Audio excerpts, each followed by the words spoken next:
Welcome to What's My Thesis. I'm Javier Proenza, and today my guest is Naomi Nadreau. How are you doing, Naomi? I'm doing well. We've known each other for a little bit longer than I actually realized until we just started talking. You're Haitian in background. Did you grow up in Miami at any point? Where are you from? Like, where was your life? Okay. No, I was born and raised in Los Angeles. Well, you understand why I thought you might be. Yes. No, Do I do understand. you have family? I'm just always looking for Miami heads. Oh, I see. No, I have family like in the South, like Alabama and Atlanta and Mm, like New York and Canada, I believe. yeah. Have you Yeah. have you been to Haiti ever, or are you like me and you've never been to your home, your country of origin? I have not. I've never Yeah, been to Haiti, but I have been to my other country of origin, which is which is Taiwan. oh really? You Taiwanese as well? Yes, Mom or dad is Taiwanese. my mom. Oh, cool. How does a Taiwanese person meet a Haitian person in California? They were pen pals. Wow, that's Yeah. old school. Oh, cool. Yeah. Not Yeah. email pals, but like actual writing out in pen. Mm-hmm. Cool. So then you grew up out here, or you grew up in Los Angeles. You're currently in San Diego. And then, like, your art background, when did you start getting into the arts and deciding that you were going to carry the burden of. What a decision. I mean, I've always been interested in it, like just drawing and stuff, but like never like quite seriously. Um, and during undergrad, I was a bio major, um, and on track to a nursing program, but then I literally like changed my major my like third year. I was like, man. But then I just got this like, so then I was like in school for like a whole other extra year in addition to the four undergrad. And even then I was just like, this feels right, you know, Mhm. like just learning new things and experimenting and honestly just learning that you can combine all of your interests together into now my practice, I guess. And So were you always at Northridge, UC Northridge, or no? It is UC Northridge, right? yeah, CSU Northridge. I was always there. Yeah, Oh, there. CSU, Yeah, CSUN, CSU. Sorry, my bad. I yeah. said at UC because you're at UC now, right? You're at UC San Diego. I am. Yeah, yeah. Huge So, difference. so wait, so you were doing nursing in at CSUN, and then you just one day decided art. How does that happen? When you're not in a good place, and, um, you need to take credits. You need a class for to like graduate, and classes fill up. And I was just like, you know what, this is a drawing class. I need a class so I could get my financial aid, and it was just like a drawing class for 6 hours long on a Friday, and it worked with my schedule. Whoa, that's a long drawing class. And Usually, so, it's like half of that.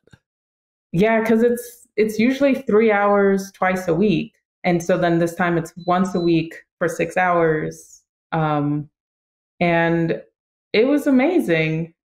And during that time, I was taking like my human physiology classes, my microbiology classes, my organic chemistry, and I was just like, oh shoot, like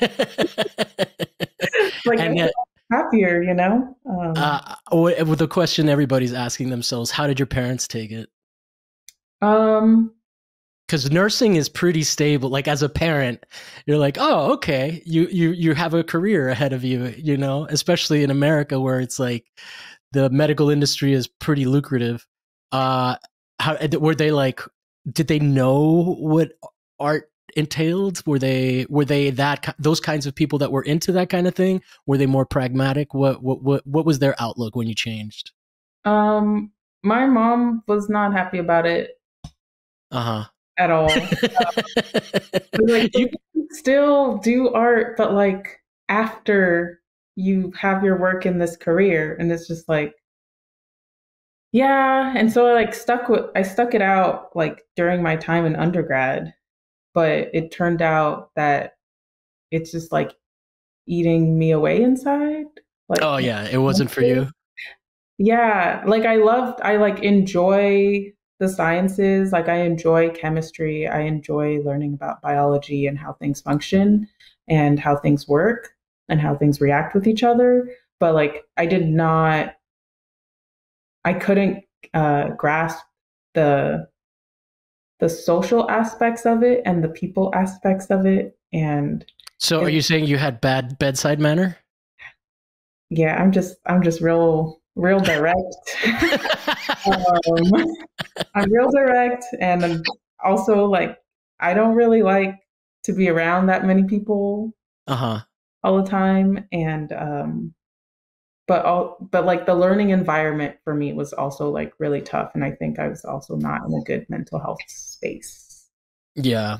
Well, I think it's because of the nature of that job, you work like several hours on and then several hours off. So that like the part of the education is training you to be like able Yeah. to work insane hours, you know. So I totally understand. Not that I'm not saying that artists don't work hard. I'm just saying that like the expectations you can like, you know, do 8 hour or do a 6 hour drawing class, Mhm.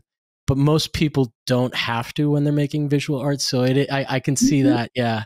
Man, I've known some people that did nursing, especially in Miami. That was a pretty popular major, and my goodness, those people, we never saw them. They're like always out. Yeah. I mean, it's honestly like the social aspects and the people aspects because I'm more introverted. Hmm. It's like having to do that constantly is just extremely draining. Yeah. Yeah. Yeah. It's like I'm checked out now. Bye. So then when you started doing art, what was you started with the drawing class? What was it? A figure drawing or what was it? Just that was my first drawing class in college, actually. And Um, what did you guys draw? Like we drew like boxes and, and you know, like fabric, so like still lives and still what? lives with like in charcoal. Yeah, Uh, yeah.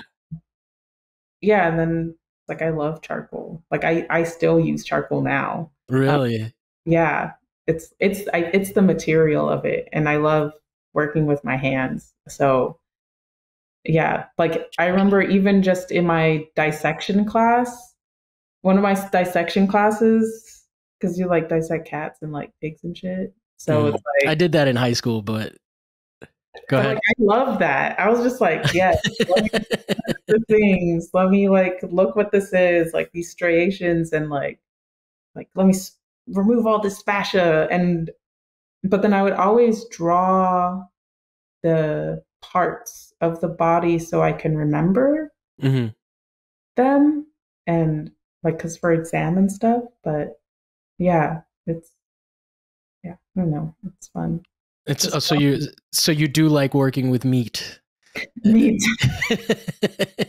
I The think meat aspect. just It's funny you say that because that the drawing because I remember in school I didn't do very much science, but I did take chemistry in high school and stuff and biology, and I always hated. And I don't know why because I like drawing, but I always hated when I had to draw cells and stuff like that. Like it was my least favorite thing to do because it mhm. was just such an abstract concept, you know, like but yeah, I remember I did the dissecting of a cats, and one of the cats apparently they're just cats that they would get from like I don't know, so you know, some random place. I don't know where they source dead cats, which I probably don't want to know, but they basically found one that had well, first the fun part, which is that like we did a contest to see whose cat had the longest intestines. I forget it was small or large intestines, and you would just stretch them out to see like what was going on there. And then one of the cats was pregnant, so we got to see fetal cats as well, which was really interesting. I know that's going to break some people's hearts, but you know the cat was already dead. We didn't do anything to get the cats. But yeah, that's pretty crazy. So wow. So then now I'm fascinated to hear what your interests are in the art realm. Do you mostly are you into drawing and painting? What is your like main area of drawing obsession or art obsession? Are you like a sculptor? Um, I haven't seen much of your work, and you're still at finishing up your MFA, right? yes. I mainly work. I mainly do sculpture and Hmm. ceramics and drawing. I'm completely wrong. I've seen your work now that you say that. I remember you. I saw you at OPAF, Yeah. and I've seen you online. Yeah, so sculptural stuff. You just jarred it back into my head. Can you talk a little bit about that? Tell us a little bit about what you're doing there and what you're actually interested in about sculpture. Because you Yeah. have a very specific. I have a very specific what. No, I mean, I think that like it's varied, but there's a lot of stuff about like gourds rotting kind of thing. You know, like natural stuff. That's what you had at OPAF, right? Other places art fair. You Yeah. had like something that as time progressed was really beautiful. It was deteriorating throughout the weekend and even throughout the day. I think, right? Um, Yeah, I like definitely work with a lot of natural materials. mhm. And like I enjoy trying to hybridize found objects, like already man-made objects, because I also enjoy dumpster diving. Um, and Casual drop. yeah, like it's out there and Are you a freegan as well, or are you? Is it just for materials? it's mainly for materials. Okay, you're not eating out of the trash can. No. No, okay. But I just wanted to know how crazy I crazy do gets. appreciate a good like food pantry or like overflow food resource place like Hmm. situation. Yeah. Yeah, Like things that are almost going to go bad and they like donate it and then it's like things yeah. like totally fine. Yeah. I have not explored that realm in the dumpster. Yeah. So you go in the dumpster. Are they? Is it mostly like dumpsters of like industrial areas and whatnot, or like It how do can you be, pick what makes a good dumpster for diving for you? I imagine there's a limit to how much smell you can tolerate. I mean, you go in with mask and gloves, but sometimes like I'm just walking, like going on my like walks and I just see some fascinating form Uh huh. and I just go in and just grab it, clean that sucker up and figure out what it says to me. Yeah, normally I pick things like some of an object that speaks to me. Um, Uh huh. or like it's like a fascinating animated type of form. So there's like feels like I feel drawn to it, like it has some form of life. But it could literally be a neighbor's dumpster. And have you been busted yet by somebody like, hey? No, no, or just like things in the alleyway. That's what I would do more in LA, but like San Diego is very clean. But yeah, so then what like thematically conceptually, what do you're doing hybrids, so you're taking like maybe a part of one thing and another thing and combining them into something else? Is that what I'm understanding? Yeah, in the gist of it, yeah, like to do an hybrid that can like surpass time, What do you honestly. mean by that? Like Like a classic timeless thing? like something that's like that exists in within multiple timelines and in multiple realities. Right? It could be a present, it could be a past, it could be a future, or it could be an alternative reality or our present reality, or like a fringe, like it's in the fringe type of space. So it doesn't quite exist here or there, but it hopefully I would hope that at least for me it like plays with like your imagination. So then like questioning like what are you? Where did you come from? Um, something uh, that has come up for me anyway, like to want to like combine these things. And then like do you have any specifics that you can maybe elaborate a little bit more on, like a specific piece that's like a this combined with this kind of thing? Yeah, So let's see. Normally, I don't like to disclose certain found objects because it kind of Okay. the mystery. But I will disclose this one um, because like like the information of it is really important. Um, so there's a lot of how when you're like walking down the street, you see a bunch of like baby stuff, right? Like baby Uh-huh. furniture, Yeah. because they can't resell baby furniture, right? It's a used once kind of thing, and that's up for grabs. It's up for the community. But we're make like us humans are making these devices to hold babies, these mechanical devices to hold babies. And like the form is so weird. Like there's a mirror in it, there's little dangling things. And I just found a broken one in a dumpster like by campus. And I grabbed that and I had this jar of sand that I found in a thrift store. Hmm. I bought a jar of sand from the thrift store. I would love to know how much they charged you for that. It's like $3. I'm like, why did I buy a jar of sand at the thrift store? But I Okay. just had to have it because it had these like really, really sweet, tiny shells in them. And I don't know, I just was like, I need this just jar of sand. But Um, it wasn't one of those like colored sand art pieces that we made in camp. It's just a jar of sand that someone that is the most Florida shit I've ever heard. It's amazing. Maybe San Diego has a similar cultural thing, but like you over there, you'll go into people's houses and all the decorations is seashells and stuff related to oh man. that. Wild. Yeah. No, but I like covered this. I cut this object apart and I covered it in the sand, and so it kind of looks like concrete. It kind of looks like stone. So like materially, people couldn't figure it out, and like Mhm. it hurting the form, like it being not in the same position than what it's supposed to. Um, because everything I make looks better upside down. So. I gotta turn it around. Every time there's something I'm stuck, I'm like, flip it around. Like I need it right Yeah, here. It's like I'm just with you on that with my drawings. That's hilarious. So then it sounds like you're not the object itself is not the point, it's the form and then the final form, and a lot of times it gets disguised, but you're not using it to make representative work, right? Like you're not making sculptures of a David, just to use a very generic like classical form that people can picture. You're doing more abstraction, would you call it abstraction? I and think so. and then the reaction is more intuitive and visceral for you when you're in the process of making. Hmm. Okay. Yeah.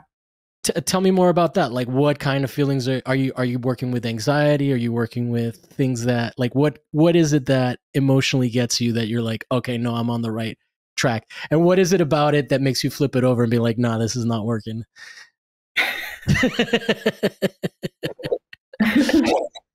Yeah. um.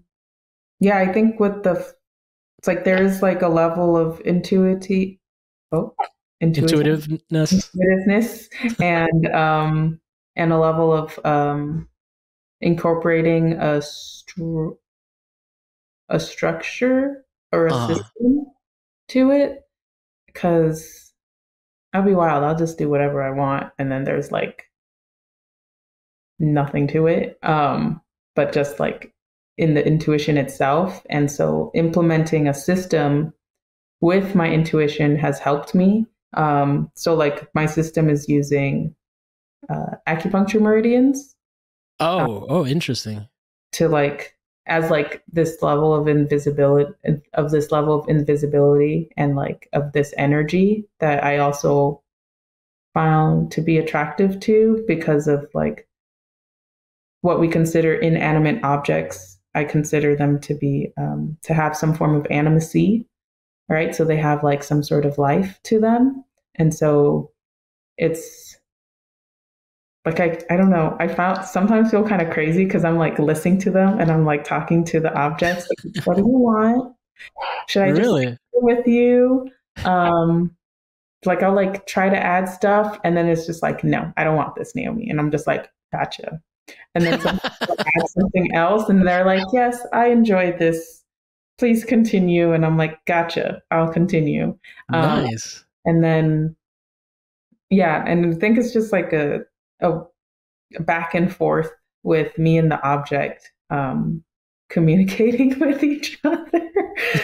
Like I'm like, what am I listening for, or what am I feeling? And sometimes I'll just like lay down with it, um, and just be like twiddling my thumbs and just like staring and spacing out, but then like waiting for it to speak to me. And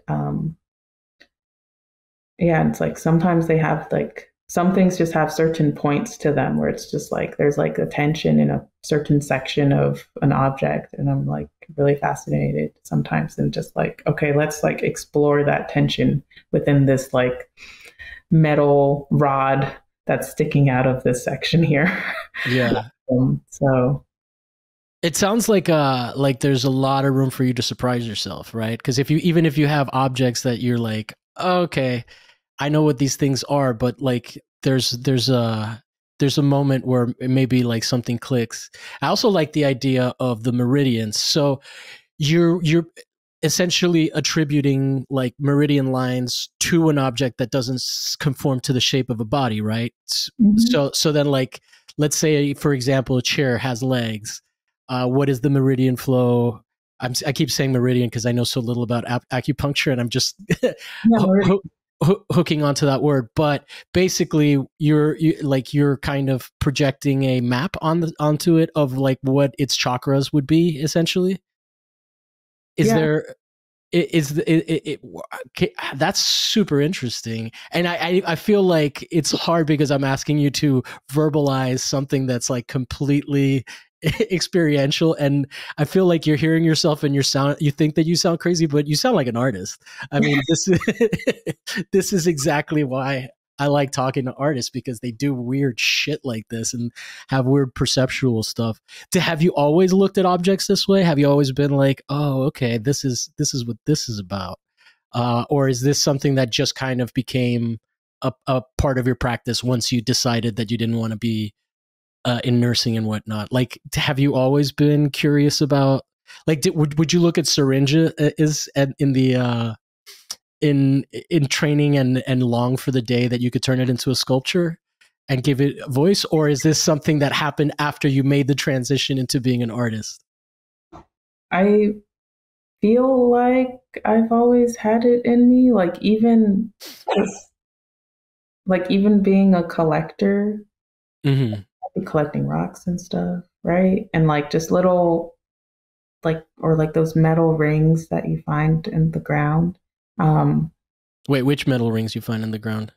Like the like washers, right? Okay. You're like a little rusty, but then you're like drawn to it, like something is calling to you. So I'm picturing you as a little girl with your mom slapping things out of your hand. I mean, like, that's dirty. No, I think she doesn't know about those.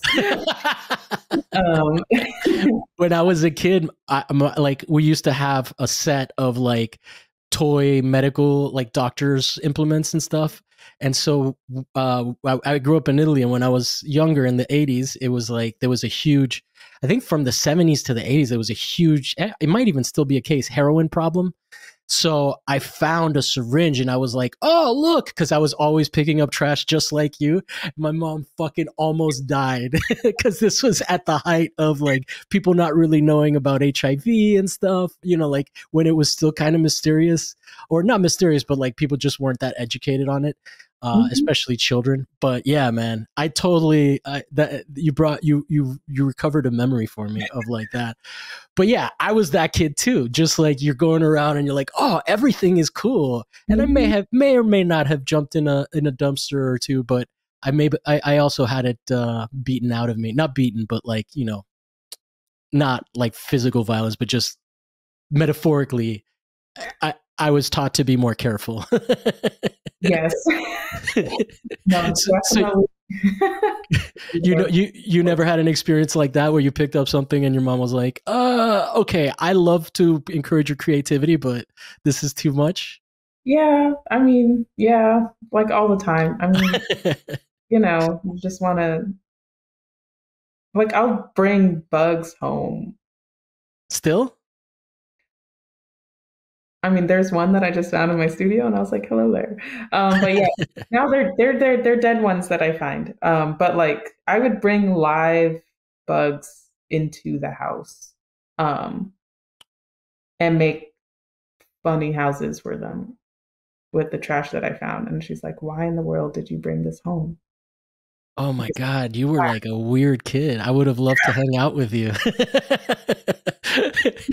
How did your peers in school and all of that react to it? Were you like known as the weird kid? Um, And I I'm not shaming you. I just think this is fascinating. But also probably something that not a lot of people understood at the time because you didn't have the art context. You were just a kid collecting stuff. I unfortunately don't have a lot of memories of my childhood. Oh, okay. So, like, it's just like I have very, very few memories. Yeah. Yeah. So, but I do remember, and I also moved a lot. Like, um, like I went to a bunch of different schools. So, but I know that it's like, but always alone, kind of, Yeah. but also surrounded by people at the same time. Yeah. Yeah, but I'm not sure how other people had perceived me as a child. Um, But yeah, that's awesome that you weren't self-conscious about it.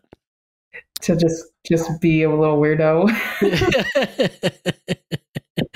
That's hilarious. So then, okay, do you build so like the for example, the piece that you had at OPAF, Those were made things, yeah. so you And do make. I do make, yes. I do both. Okay. I like to combine the both of them. And some of them are more like just more made than found, and some are more found than made. But there's usually an overlap. There's usually an overlap. All right. So then what do you see for yourself in the future? Like are these objects that you, because you're making objects, right? You're not doing performance. Do you ever dabble in performance or no? As an introvert, I can't imagine that you would enjoy that. Yeah. That was, I've thought about it while being here. And in one of my classes we did an experimental lecture. Uh-huh. It's where you talk about your art practice in a non-artist talk way. That's interesting. What does that look like? It could look like anything. But were you like, did you do a So, PowerPoint for like a boardroom kind of thing or? no, I didn't do a PowerPoint. I did I did a drawing that was on the floor, and I did I attached little nodes to these dead bugs that I've collected and some dried up flowers that I have. And I talked about um, acupuncture. I talked about my dreams, like my vivid dream nightmares or whatever, Mhm. like that, and how they were integrated to become estranged in our reality. Because but just like and giving some history behind like certain things along with it, um, as an experimental lecture. It was kind of Mhm. fun, honestly, because sometimes I believe that sometimes we are in a space where we think everything goes one way, right? It's like this is the way to do it, but I tend to think like, yeah, but what about this way? You Yeah. know, can we just not do it like that? Like, do we have to do, for example, do we have to do a traditional presentation with the slideshows? Um, Like, can we talk about things in a way that's not necessarily structured? Yeah. So, So like it's more stream of consciousness, or not specifically stream of consciousness, just not the traditional structures, maybe a different structure. like, yeah, not the traditional structure, like Mhm. something that's not expected. Yeah. Yeah. It's funny to me because I am like, I also like found objects and whatnot, but I tend to be, it seems like you have a much more, like, I like to do things with objects that they could do, right? Like, for example, I had a piece like over 10 years ago, where it's a receipt printer, and I was trying to figure out, like, I kind of became fascinated with layering of printed text, and then I was always interested in the receipt printer and what the receipt printer can do, what it can represent. And while I do sort of make it do things, like, what is the voice of the receipt printer, right? Like, what can the receipt printer talk about? Because if it's just making random drawings, that's not as interesting as if it's using its voice to make the drawing, right? Like, so I used it to print receipts. But it sounds like what you are attracted to is more the form, than the function of it, like, and the tension within the form, based on this meridian thing, where you don't necessarily want the object to be the object by the end of what you're done with it, right? Is that an accurate assessment? Yes. Yes. With What? a Go yes. ahead. Sorry, I just love to include, like, with a little science fiction flair. Really? Okay. Are you a big sci-fi fan? I am a fan. Did Yes. you read a lot of sci-fi in your childhood when you were like being a weirdo? I say that affectionately. Um, I not so much when I was like really young. I was uh, more of an anime thing, but like I was more introduced to it in probably like in middle school, like eighth grade, ninth grade, where I was just like, oh man, this is for me. really? What was the first thing that you discovered? I watched Firefly. Oh, the Western, what's it Space called? Yeah, Western. Yeah. I yeah, was just like, what? yeah. Like, I remember watching Star Trek and Star Wars when I was like way little, like in elementary school and stuff. Um, and like, yeah, like Greek mythology shows and stuff like that. Those were terrifying. Which Greek mythology shows, like Xena Warrior Princess? I remember watching those, but like there was one where they're talking the Odyssey. The Odyssey. There was a show about the Odyssey. Wait, how old are you? If you don't mind me asking, I'm trying. Or generation? You're Gen Z, millennial, I'm yeah, I'm in the late millennial, I late think. millennial. So you're a young millennial, as opposed to an Yeah, elder millennials. a young millennial, I guess. Um, yeah, it's I was like 6 or 7 or so watching this Odyssey And show. it's not a documentary. It's like it's historical fiction kind of thing. I'm gonna have to look it up. I think S- so. Unfortunately, I don't know what the title is, but I can see it in my brain. Like I okay, see the scenes. I remember it being in black and white. I remember it was it an old show? I think it was an old show. Okay, Just okay. and I think and I remember there was like also Medusa in there. That scared the shit out of me. Yeah, Medusa's terrifying. But then I love Medusa. Yeah, yeah. He represents, and so it's like very conflicting when I got older to like understand it. Yeah, there's something about especially in the stories, there's like a male gaze thing going on there, where like you can't look at her or she'll turn you to stone. Like it seems it's a pretty interesting. So okay, so you're into sci-fi and Greek mythology. Those are two. There's an overlap there, though. I'm not even that surprised that you like both of those, because like I feel like a lot of the sci-fi stuff is world building, and there's so much world building in Greek mythology. I grew up thinking that, like, Italians say Troia, porca Troia, and I used to think that it was a reference to Helen of Troy, and they were just basically calling her a I don't want to use a harsh word, but like, let's say a sex worker. But like, apparently it has nothing to do with that. I was like, that is like one of the most cultured insults. It turns out it's not. Like, but yeah. So then, in terms of sci-fi, what are the, so like, you're into is it like space exploration that gets you? Because when I was a kid, I was really into like the future science fiction, you know, like visions of the future and stuff like that. Are you dealing with like what has become more normalized nowadays, but used to be kind of fringe, which is the alien stuff, like UFOs? Is that sci-fi to you that you're into, or are you more into like what avenue of it? In terms of my interest, I'm interested in pretty much all of it, but in terms of what is part of my practice, it's more of the diversity and representation of people who have been marginalized, and just the fact that like time is not linear.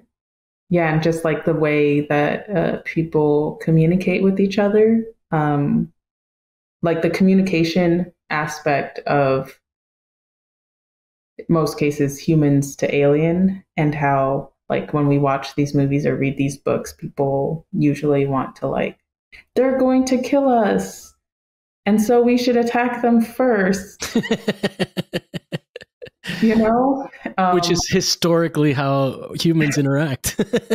Yeah, exactly. It's like, but that's because you don't understand, yeah, why they're here, or making an attempt to understand, or even to not understand. Where do you stand on aliens? Are they nuts and bolts aliens? Are they interdimensional beings? What do you think? All this stuff that's happening with the Tic Tacs and stuff, is it just really advanced technology? Are they creatures from another dimension that have a hard time?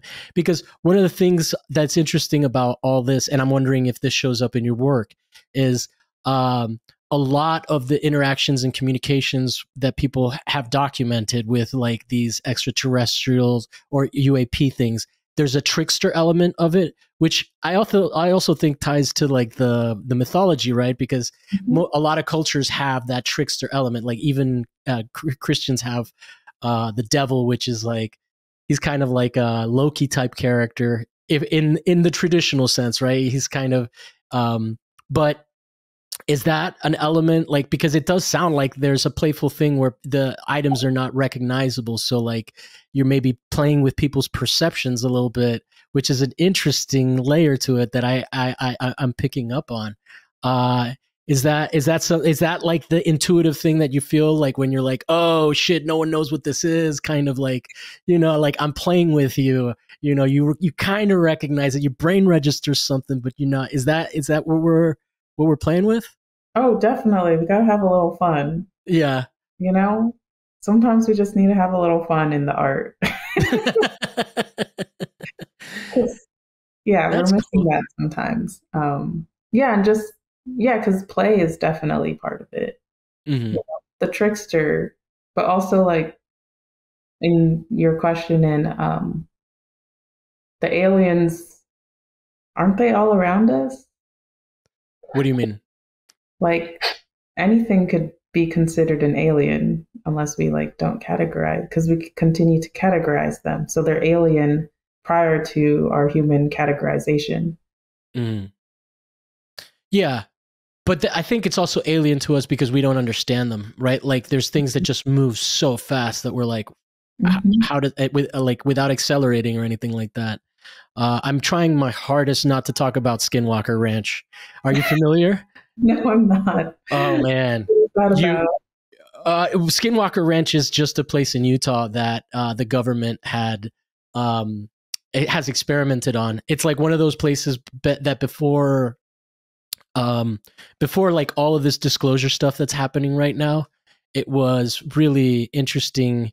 That so there's NIDS, National Institute for it. Basically, this guy Robert Bigelow bought this ranch. It's called Skinwalker Ranch. I forget what it was originally called, but basically, it's a place of a lot of mythology, and there are demonic creatures. So like it's I forget the exact details and the names of the tribes, and I apologize for that. But one tribe cursed another of indigenous Americans, right?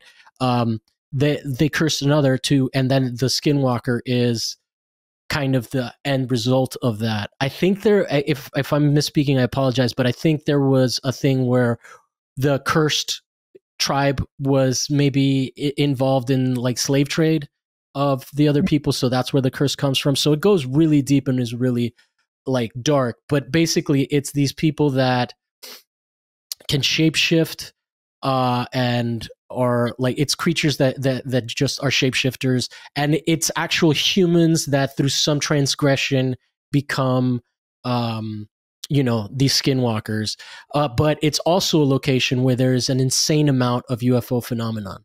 So there's like I mean, if this is stuff that you're into, I'm just excited to open the door for you, because it is really, really crazy. They do experiments there. Equipment never works. So the government started to investigate it. I think 1996 is when George Nori, I think, no, George Knapp, who's the journalist that is like working with what's his name, the guy with the hat and the beard that is like a kind of a hipster. What's his name? Jeremy Corbyn. I'm into this stuff, so I apologize. But Jeremy Corbyn and George Knapp, they were like, George Knapp is the guy that wrote the article originally about this place, and it's really interesting. There's a TV show. I'm not going to talk about it because I've already talked about it on the show. But they do these experiments, and they think that there's like weird shit buried underneath it. Like they did like the more recent iteration of it. But basically the point being, they drilled and they found these metals that are like wafer thin and forged, and on one side it's got semiconductors and on the other side it's got some other kind of crazy thing, and they don't know what it is. They're trying to figure it out. The new season comes April 23rd. I still haven't finished the last season, but what is interesting to me about that is that trickster thing where like people will go, so like they'll take GPS things there, mm-hmm. and it looks like it's like they'll do a walk and it won't, and the GPS will, the data will be corrupted, and it'll look like they went underground or into the building or into the mesa and stuff like that. So it's a place of like insane high strangeness. And what they do is they shoot a bunch of rockets, and when they shoot the rockets, UFOs show up.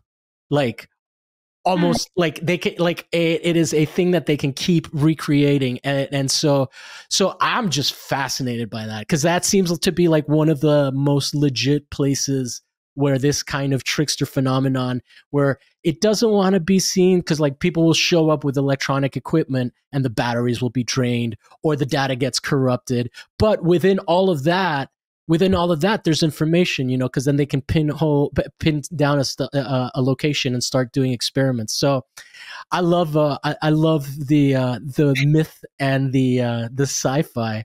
What was your intro to alien curiosity? Do you get into any of the like are you excited about any of the stuff that you hear about David Grush and the non-human biologics? Or am I too deep into it and you have a much more passing? I have taken a pause. Because you don't want to sound this crazy when you talk to people? Because I'm constantly all over the place, and I've been trying to practice for myself to be more focused during this time that mm-hmm. I'm here. Because I'll just go off everywhere in so every aspect of my life. Wait, so now you're focusing more on what? You're out of the alien realm? Oh, I'll be back. I'll be back for sure. Aliens specifically has been on a pause for a couple of years now. At But you least, were into it real deep, weren't you? yeah. You know, not a lot of women. I'm glad to see a fellow nerd. We don't have enough representation of women in this space, in the make your friend's eyes glaze over when you tell them about shit. What Yeah. got you into it originally? Have you Well, had an experience? for the alien themselves, or Yeah. Have you had an encounter? No, Aw. no. But what was your hook in that got you into it? Because it sounds like you had to stop for your own well being, which sounds very, very much like you've gone deep. Because I know I've been there.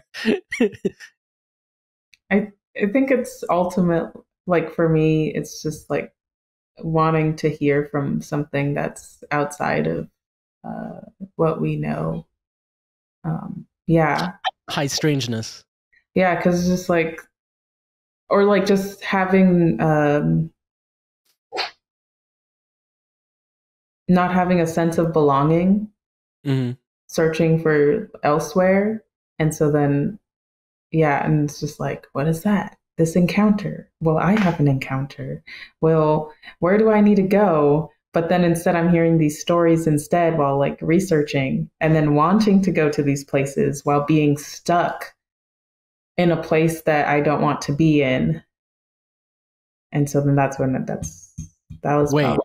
So I've just decided, and you can tell me if you're against this, but you and I are going to go alien hunting someday. When you get back in, No. wait, what are these places? What are these places? I'm curious. The places. That you wish you could go, and the stories. Tell me some of these stories. I mean, always been interested in the classic Roswell. Okay. Right? That one's just classic, but yeah, just even I remember someone telling me in undergrad there's a spot just north of, is it, I think it's past Joshua Tree, Mm-hmm. just a little bit north. But then he was telling me that there's a spot where like he's experienced an encounter.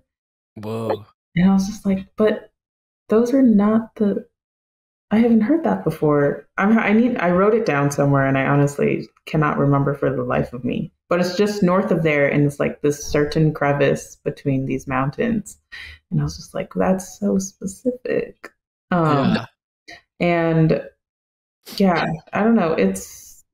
But there's also like, Charles Manson, the Chatsworth area Mm-hmm. where his house was at, The ranch. the ranch. Mm-hmm. You're hitting all my favorites, dude. There's some activity. Are you at all into like cryptids also, or is that a bridge too far for you? No. Okay. No. All right. I won't do it then. No. But there's an interesting overlap because a lot of times there will a lot of times there will be like in conjunction with like a UFO flap, which a flap is like a series of sightings, like a UFO flap is as opposed to one sighting. And then there's also flaps of Bigfoots that happen, which is where the people that are like the UFOs are interdimensional beings thing is interesting. But I really love the trickster side, like even the Tic Tac video, that came out recently or whatever has been in the zeitgeist for a while now. Even that one was kind of fucking with them, right? Like it was kind of like getting ahead of them and stuff like that. Have you heard anything about ley lines? I have, yeah. Okay, because that reminds me of your meridian thing. Yeah. It's all that it's Yeah. there. We Yeah. just don't. Sorry. No, you. This is. I'm happy to hear what you have to say. I know all I know. No, there's just something about the invisible energies and like activities that happen. that it's like we will never really truly understand. Yeah, that's what I love about it. That incomprehensible thing that you're just curious. You just get to observe how strange it is. Yeah. It's like I just want people to like get that. It's Yeah. okay to not know. Yeah, that's beautiful. Yeah. And it's such a good feeling too, where it's just that's where the wonder still exists, you know? I think Mhm. there was a period where like most of the world had not been quote unquote discovered by whites, but like and that was like the the great ambition of exploration. But like and like there's still space and stuff, but there's so much weird shit happening here, you know? Like it's Mhm. so strange. Where do you stand on ghosts? Ghosts, they exist. So you're on board. Is Yeah. is that a cultural thing for you? A little bit. Yeah, because we're I'm also from my family's also Caribbean, so there's a lot of that. You know, like we're originators from a specific part of the world that is interesting. They got ghosts. Yeah, The spirits do exist, and they do definitely walk among us. yeah, Yeah. but no cryptids, huh? No Bigfoots. I'm gonna convert you. I'm Ah, kidding. uh, okay.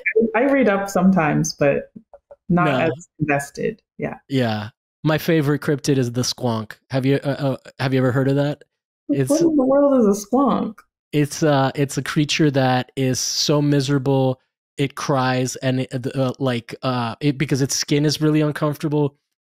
It's the mopiest cryptid. It's like it's like you know, the ugliest puppy that you could imagine, but in cryptid form. But yeah, so basically, like the way that people hunt the squonk is by following its trail of tears. That is unfortunate. Oh my goodness.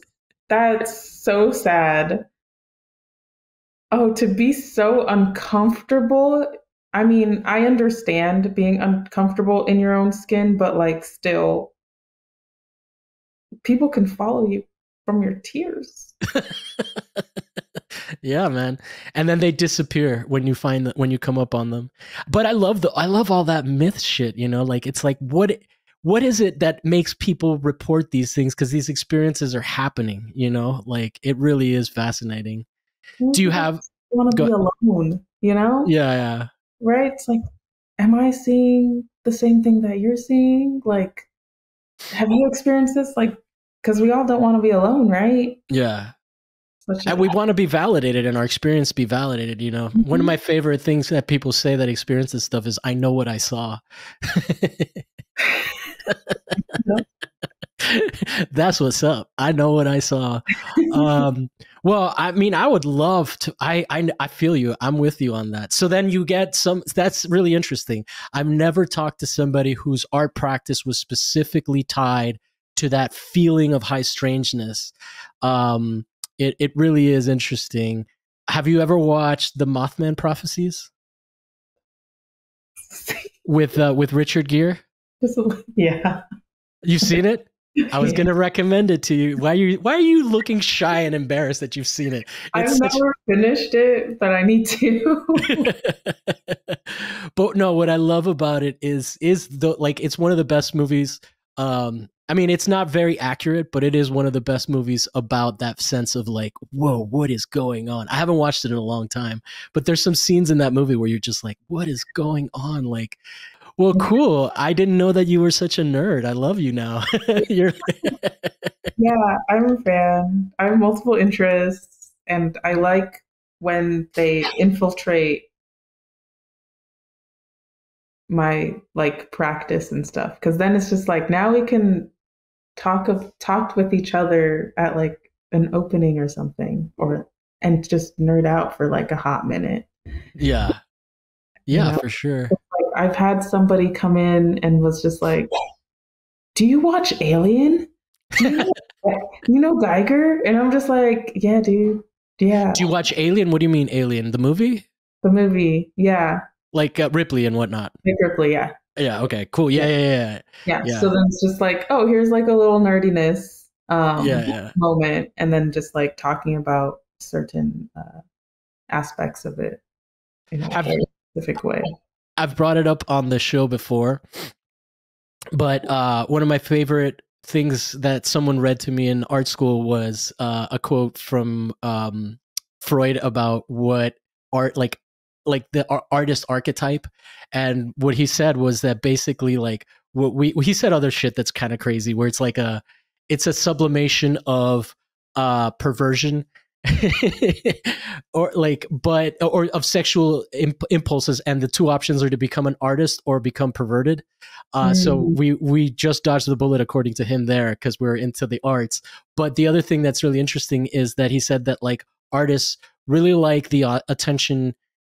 They want the attention, but they want it shifted onto an object, right? Like where the object is how you communicate your value to people, right? Which is really interesting. And I love that you're using that to like kind of find your people in your art in the art opening. I can just picture you ignoring people, and then the nerd comes in and you're like, yes, let's talk. Yeah, that's how you like. I mean, yeah, like yeah, let's talk, let's do the thing. It's like even being a Black Asian artist is like these are it's like my people. We like have a certain community. Oh, there's a bug in here. Hello. Sorry. It's just it's a big one. It's just fun. I just love that you're coexisting and you're like, oh my God, this bug is more interesting than the guy interviewing me.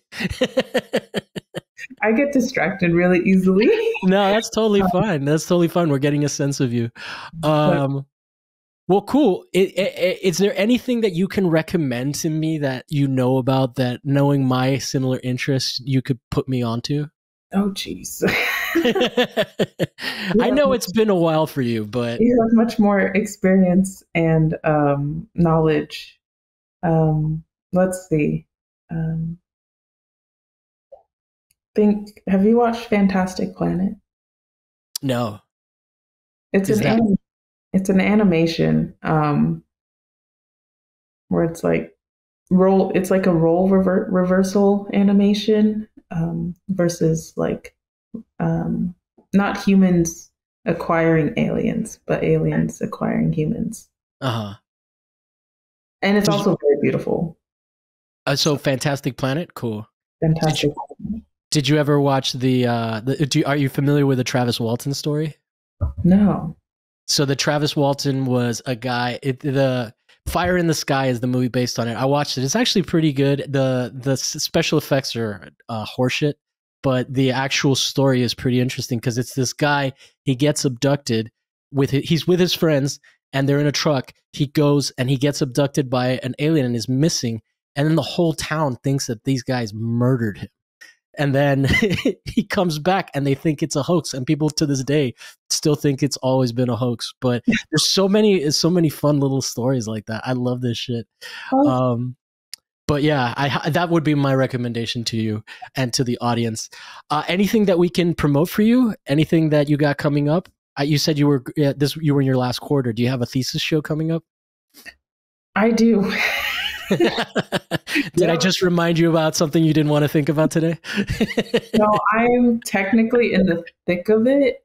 Thank you for making time. I'm my thesis is on May 18th. So Okay. it's coming up. It's a solo thesis. It's in So San Diego?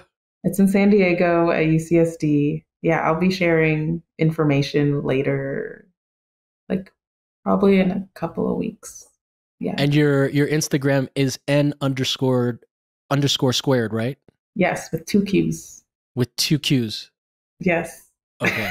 Cool. Yeah, it's squared. So cool. Well, thank you for catching up. I might for that May 18th, I might try to come down. It's like 2 hours away, right? So it would Yes, be it is. fun. Yeah, Yeah. a weekend, have nice San Diego weather. Yeah. It's the weather that people who visit LA think is the weather, but it's actually in San Diego. Yeah, definitely. Cool. And anything else I can plug for you? Promote? No. No, good. Yeah. Just I trickster aliens for you. I love Trickster it. aliens. I'm sorry. I love that you included trickster because I've been trying to find the word for it. Oh, And really? really, yeah, because when you're in school, you're just like whatever you're doing, or you're just trying to figure out the words, Yeah. and it just totally surpasses you. Yeah. You just brought it out. The tricks. No, yeah, that's my favorite part of it. That's what I love about it is that it is almost impossible to document in an empirical way that conforms to sort of the traditional rules of science, right? But Mhm. a lot of legit scientists have studied it and they don't know what the fuck to make of it.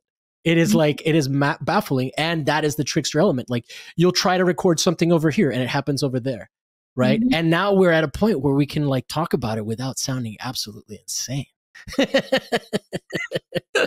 And all it took was the military to say, yeah, like we're such a militarized country that if the military says it's legit, we're like, oh yeah, cool. Yep. And speaking of which, you know, Haiti has one of the biggest iridium deposits in the world. And it's like, I mean, we don't have to get into all the things because I don't think either of us probably know exactly what's happening over there. It's really hard to figure out. But, um, but as a Cuban who culturally understands what America can do to places, like my heart always goes out because there's some resources there that make it almost impossible for them to be left alone, like in the international market. Anyway, I didn't mean to make it sad Oh, on, no. but I have much love for Haiti and Haitians in general. Like I feel like Miami is one of those places where like it's like it was kind of given up by the America to like refugees. You know, Mhm. like it's like it's just a hub for all the refugees of all these countries we fuck with to go. Mhm. You know, and Venezuela even. You know, but traditionally before all of that other stuff started happening, it's always been a Caribbean spot. You know, so No, I'd have to go. I've been wanting to go. to So Miami or to yeah, Haiti. to both. But like, I know it's like I want to go to Miami. That's like so funny sometimes. Um, when I get reactions from people when I say that. What do To they? How do they react? it's like, but it's Florida in a Yeah, non-positive way, and I'm like, so I want to know. Florida's awesome, dude. People talk so much. It's so much dog shit. There's really very little difference between Florida and, especially once you get like, yeah, there's LA and there's San Diego. There's like Miami and Tampa, you Mhm. know, like, but like everything else is just rural, you know. Yeah, yeah. But I mean, I was roommates with Lauren for a couple of years, so yeah, I don't know how she feels about Florida, but I'm pretty positive of it. Yeah, like people are people everywhere, you know. I think that there's a lot of cap that happens in LA. You know, like people out here, especially white people from like the Midwest and stuff, do not like the fact that I'm Cuban. And I'm like, "Why? We're lovely people." But absolutely. all right. Well, cool. I'll let you get back to finishing your thesis work. I definitely want to give you time to be in the studio playing with trickster shit because I'm excited that I was able to give you that word because that is my favorite part of it. It's just so elusive. It's like it's fucking with us, you know? It literally is playing games with us, and I love that.